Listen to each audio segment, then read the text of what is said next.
What is up guys, Stu here. So earlier this week I went out and saw Personal Shopper, so let's talk about that shit. So if you haven't heard about it, Personal Shopper is the latest film from Olivier Assayas, a French filmmaker, and it is a kind of, I guess, horror, mystery, thriller, drama, a lot of things, about a woman who works as a, you guessed it, personal shopper for someone with hella loads of money, but she's dealing with the death of her twin brother and she's kind of hoping to hear something from him from the afterlife after he passed. But I'd heard really good things about this film from people I knew who'd already seen it over in the States, so I had to go check it out, and I gotta say, yeah, this film, it's really great. So in the lead role as the titular personal shopper, we have Kristen Stewart, and she really did surprise me with how good a performance she gave here. She was really fantastic in this one. She's come a long way from films about sparkly vampires where they kind of run through trees, which is good. I'm really happy with the role she's picking at the moment. She seems to be doing a really good job of showing that she does actually have some acting chops. She really didn't show that in Twilight. And here she carries an entire film, and there is not one moment where I ever felt like I was watching Kristen Stewart performing a character. I just believe she was who she was. I got very kind of Ryan Gosling in Drive vibes from her performance, in that it is a very kind of quiet and subtle performance,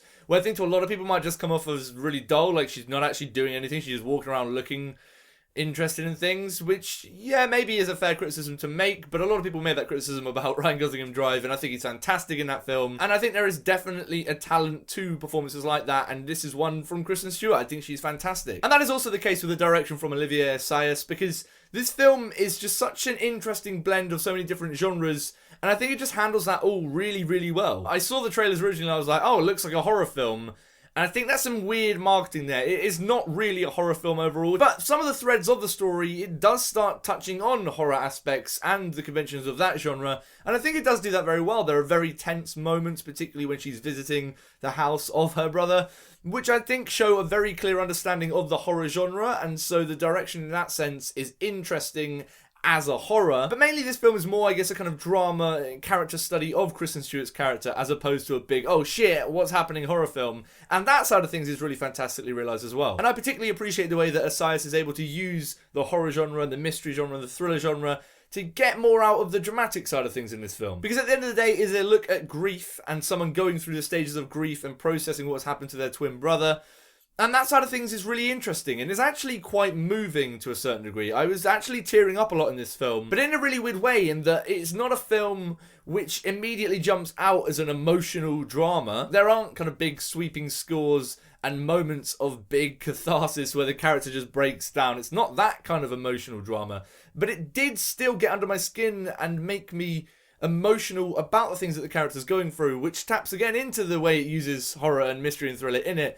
Because the kind of ghost story side of things actually ended up being one of the more moving parts of the film. And I was just very fascinated by the way that the film uses that to get an emotional reaction out of us. And that's also helped by some really beautiful and, on the whole, very interesting cinematography here. And it plays with many different elements of that, depending on which kind of genre piece it's going through at the point in the film. So, like, when you get to the kind of, I guess, more conventional horror sequences with the house and the tension there, it's a very fluid camera movement. It's following her around a house, and that was all really well done. But then when it gets to the kind of more, I guess, grounded character study drama moments, it's a different type of cinematography altogether, and that does that very well as well. There's also a film with many sequences and moments that are shot in a way which seem to be a little bit disjointed and odd, and that's something that also comes back to the direction. There are a lot of moments which aren't explicit in what they actually mean. They are clearly intended to, I don't know, confuse is the right word, but at least make us think about certain things in different ways to what we expect to see from that scene,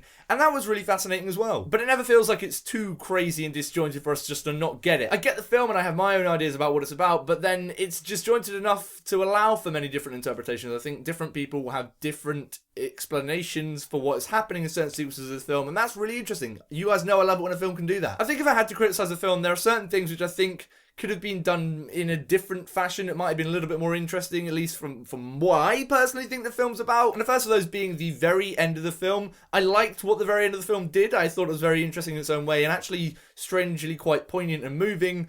But I did get the impression that the final 5-10 minutes seemed to be one of those endings which just sort of keeps on going. Like, I would have been happy with it ending at a certain scene, and I was ready for it to end at that scene. I was like, this is good. If it ends here and it cuts to black and there's credits, I'm happy with this. This is not a bad ending. But then it keeps going, and I'm like, okay, I'm not sure where this is going, but I'll go with it. And the way it does go, it's good. I was satisfied with that ending. It's not a bad ending, but I couldn't help but feel while I was watching it, like, okay, where's this going? Is it going a little bit too far here? I also think that on the side of the kind of horror moments in the film, the scarier moments in the film, there's something that's done with kind of spirits and ghosts in the film, which could go two ways. I think it treads a very fine line between being a bit too much and completely sucking me out of the film.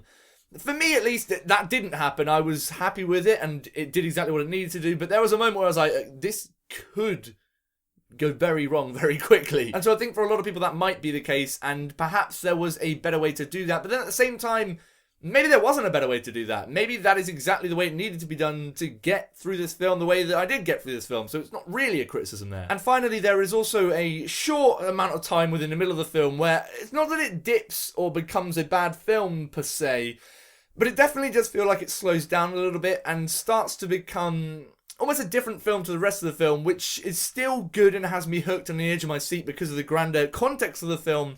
But I don't know, I just feel like that moment, or at least that sequence, it's on a train, felt like it was just sort of doing the same thing over and over again, if that makes much sense. So it's an interesting one. I love this film. I really did love it. I was engrossed, I was captivated, I was hooked by everything about it. But I think there are certain things in it that to a lot of people will jump out as like, well, that's a bit odd that that's there, and I don't think it's going to necessarily click with certain people. So I'm really interested to see the different responses to the film, because I think it is one that's going to divide a lot of audiences. But as I said, for me, I loved it. I thought it was a really fantastic little film. So I'm going to go ahead and give Personal Shopper a very, very high 4 stars.